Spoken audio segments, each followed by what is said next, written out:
ये कथा आई है। लेकिन महाराज आज कलयुग का समय है, इस कथा को भी ऐसे लेकर गांव गांव में घूम रहे हैं जैसे पहले रामलीला वाले नहीं आते थे, गांव वालों को इकट्ठा करते कि भाई रामलीला करवा लो। ऐसे आज कलयुग में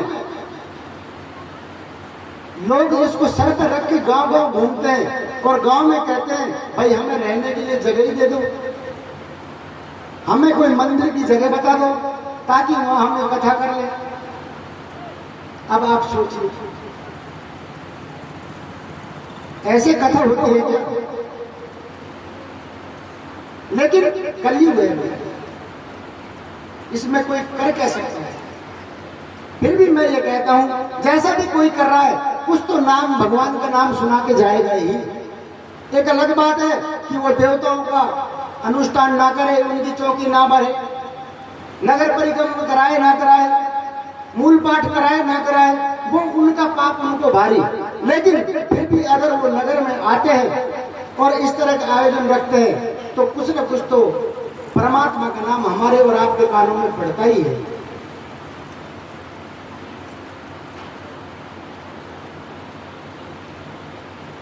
संसार में एक ही सार है, उस परम पिता परमेश्वर को मत भूलिए जिसने हमें इस संसार में जन्म देकर के भेजा है। कोई किसी का नहीं है, ये साफ शब्दों में मैं बोल रहा हूं व्यासपीठ से।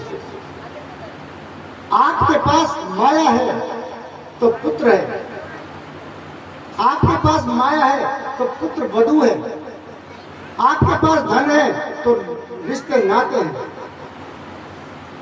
अरे रिश्तों का पता तो तब लगता है तब इंसान को गरीबी आकर के घेर लेती है, तब पता लगता है हमारा सच्चा रिश्ता किससे है। आप 10 करोड़ मकान में लगा दीजिए, लगाने वाला लगा के और आराम कर रहा है चारपाई पे, सारी जिंदगी की मेहनत लगा दी मकान में और आज उसी की खाट धीरे धीरे धीरे धीरे करके उस 10 करोड़ के मकान से बाहर निकाल दी जाती है। और जब कहता है पिता कि मैंने मेरी सारी जिंदगी की कमाई तेरे लिए लगा दी, तो पुत्र का जवाब आता है क्या नया एहसान कर दिया, सारा संसार ही करता आया है। जो हमारा अपना है उसको तो हम भूल गए, जो हमारे यहाँ भी साथ निभाएगा और ऊपर जाने के बाद भी साथ निभाएगा। और ये झूठे रिश्ते नातों से हमने अपना रिश्ता जोड़ लिया। आप एक चेतावनी भजन सुनेंगे कि कौन किसका है।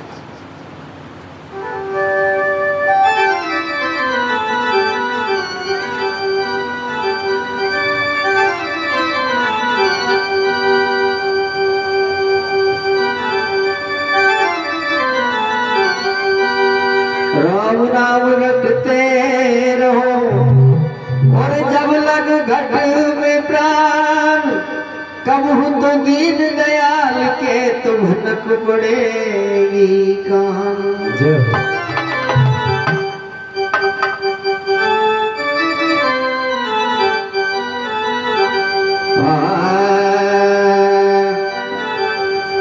अरे भजन बिन बावरा जन्म गमायो, भजन बिन बावरा रे तेने हीरा जन्म गमायो, भजन बिन बावरा रे हीरा जन्म गमायो, भजन बिन बावरा रे तेने हीरा जन्म गमायो, भजन बिन बावरा जन्म गवायो। अरे हीरा जन्म गवायो तेने मानव जन्म गवायो,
वृंदावन बिहारी लाल की जय हो। जय जय श्री राधे।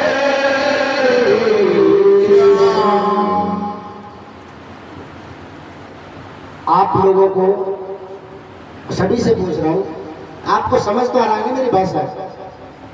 अरे हाथ ऊंचा करो, किस किस को आ रही है? सबको आ रही है।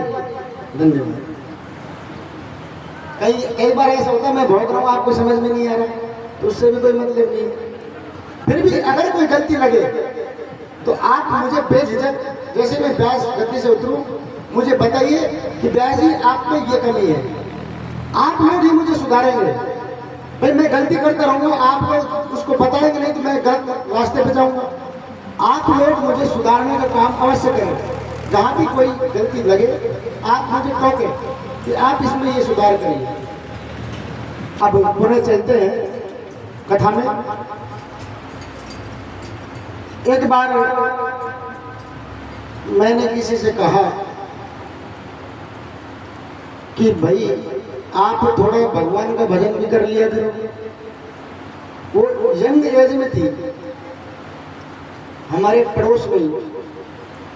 तो पता है उन्होंने क्या जवाब दिया कि अभी इस उम्र में कहाँ भगवान का नाम है, अभी तो बुढ़ापा आएगा तब ले लेंगे।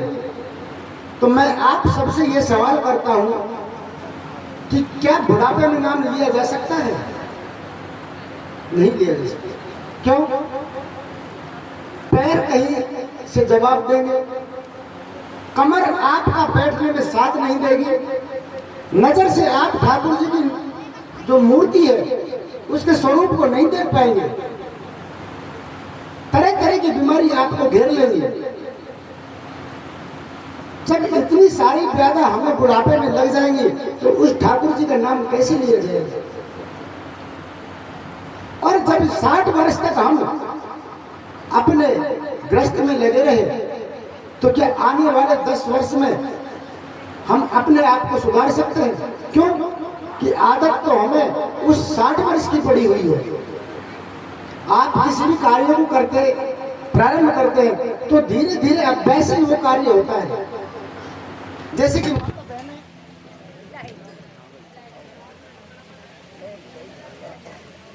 चलो कोई बात नहीं, पहली लाइट थोड़ी आप छोटा सा कार्य करती हैं सिलाई का लगभग, तो क्या एक दिन में आपके एक बन जाती है? नहीं भाई, धीरे धीरे करके ही तो होता है। ऐसे ही भगवान का भजन आप लोग धीरे धीरे अभ्यास में लाएंगे, तब आपका कहीं मन रुकेगा। आप अगर एक साथ ये चाहें कि हम अपने मन को भगवान के चरणों में लगा दें, तो असंभव, नहीं लगा पाएंगे। क्यों? कि हमारे दुश्मन 5 हैं, काम, क्रोध, मद, लोभ, मोह। ये हमें भगवान का भजन तक नहीं पहुंचने देंगे। इसलिए अभ्यास करिए, धीरे धीरे अभ्यास करेंगे तो आपको एक दिन ऐसा आएगा कि आपका मन भगवान के श्री चरणों में लग जाएगा। इसलिए कभी भी बुढ़ापे में भजन नहीं होता है।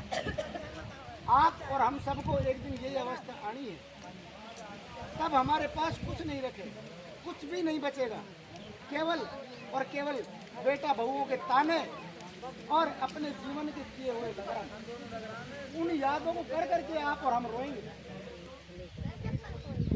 इसलिए मेरा हाथ जोड़कर निवेदन है, आप 2 घड़ी तो प्रतिदिन अपने गृह मंदिर में घी का दीपक लगा करके और 2 घड़ी परमात्मा के लिए दीजिए।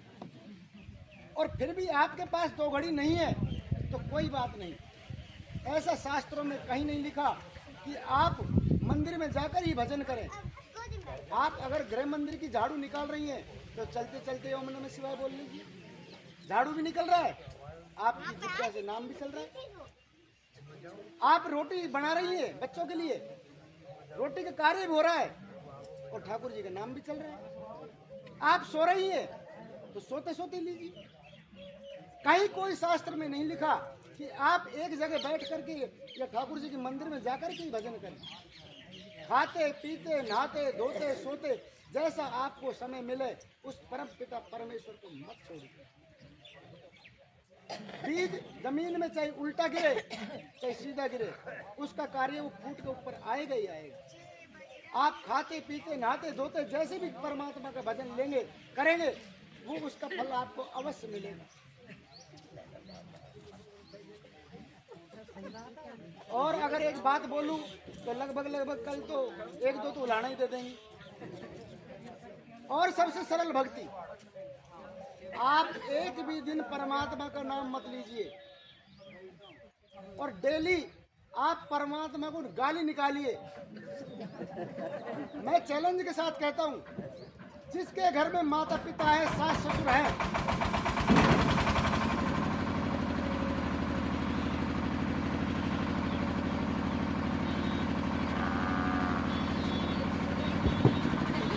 हेलो,